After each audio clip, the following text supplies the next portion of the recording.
Welcome to Holme Horror. I've been waiting for you. Bloodlines. The rain poured relentlessly as Olivia drove through the winding roads of Willow Creek. The small town, shrouded in mist and a grim reputation, felt like stepping into a time capsule of her haunted past. She hadn't been back in years, not since her estranged father had severed all ties and retreated into isolation. But now he was dead, and the lawyer's cryptic message about personal matters that couldn't wait had pulled her back into the place she vowed to leave behind forever. The house stood at the end of a dirt road, its sagging roof and shattered windows looming like a grave marker. The last time Olivia had seen it, it was a place of life, albeit a fractured one. Now, it was a mausoleum. She hesitated, the chill of the rain seeping into her bones before pushing the door open. The air inside reeked of mildew and something faintly metallic. Dust coated every surface, and her footsteps echoed unnervingly in the silence. In the center of the dimly lit living room sat a box tied with string, her name scrawled across the top in her father's jagged handwriting.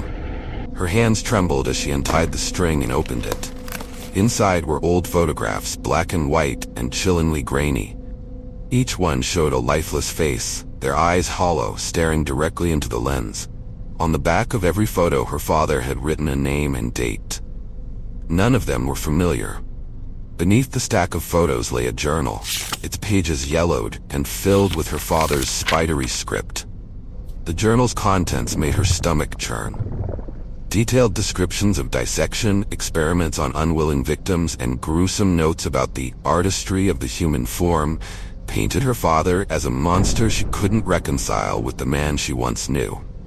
He hadn't just been a recluse. He had been a serial killer.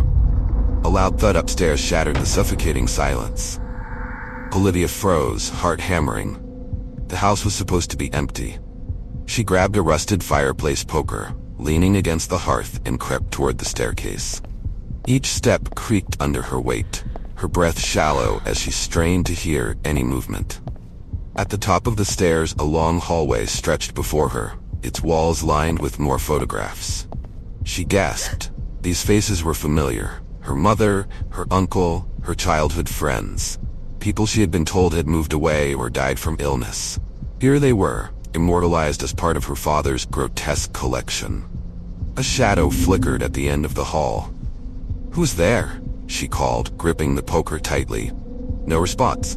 Pushing open the door at the end of the hallway, she found a barren room, save for a single chair and a photograph nailed to the wall. It was of her. Beneath it, scrawled in her father's handwriting, was tomorrow's date. The creak of a floorboard behind her made her spin around. A man stood in the doorway, tall and gaunt, with hollow eyes and a grin that chilled her to the core. He didn't look like her father, but something about him felt disturbingly familiar. "Welcome home, Olivia," he said, his voice smooth and calm. "Who are you?" she demanded, raising the poker defensively. "Someone who's been waiting for this moment," he replied, stepping closer. "You don't know me, but I know you. Your father's work, his brilliance, it all led to this." "You're lying," she spat. "My father was a monster." He chuckled, a sound devoid of humor. "A monster? No, a visionary. He didn't just kill Olivia, he created, and you, dear girl, are his masterpiece." The words hit her like a slap. "What are you talking about? Didn't you read his journal?" the man asked, tilting his head. "You're not just his daughter, you're his experiment, the culmination of years of work. You're perfect." "You're insane," she whispered, the poker trembling in her grasp. "Am I?" he asked, stepping closer. "Why do you think you've always felt different? Why do you think people around you, family, friends, always seem to vanish? Your father was perfecting his process, Olivia. He was perfecting you." "Shut up," she screamed, swinging the poker.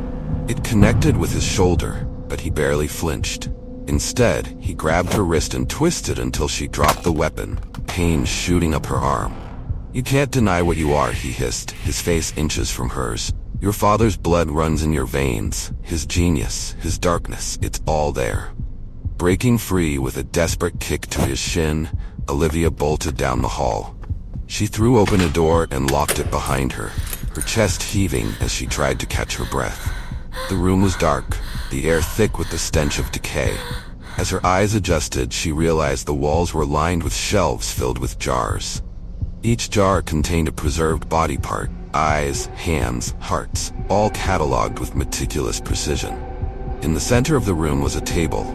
On it lay a folder, her name written across the front. She hesitated before opening it, dread pooling in her stomach. Inside were medical records, but the details were wrong. Dates altered, procedures that didn't make sense. The final page was a photograph of her as a baby, held by a man in a surgical mask. Beneath it, a note read, "Prototype perfect." Her vision blurred as tears filled her eyes. She wasn't just her father's daughter. She was his creation. The door burst open and the man stepped inside. "You were his greatest achievement," he said, his grin widening. "The one success among countless failures. He loved you for it, but he couldn't bear to tell you the truth." "Stay away from me," Olivia screamed, grabbing a scalpel from the table. He lunged, but she slashed at him wildly, the blade slicing his arm. He staggered back, blood dripping onto the floor. "Good," he said, his voice tinged with approval. "That fire, it's what makes you special." "You're sick," she hissed, advancing on him. "And you're just like him," he replied, his grin never faltering. She plunged the scalpel into his chest. He gasped, his knees buckling as he crumpled to the floor. Blood pooled around him, but even as his life drained away, he smiled. "You'll see," he whispered. "You can't escape what you are." Olivia fled the house, the rain washing the blood from her hands. She didn't stop running until she reached a gas station miles away. When the police arrived, they found the house empty. No jars, no photographs, just a dilapidated shell with no trace of her father's atrocities or the man she had killed. Weeks later, Olivia received a package in the mail. Inside was a photograph of her as a child, taken from the same angle as the one in the house. On the back it read, "You were never a victim. You were chosen. The blood that binds us is your destiny, and the darkness is yours to embrace. Welcome to the family." Thanks for watching. And don't forget to subscribe for more chilling stories. And remember, be careful. I'll be watching you.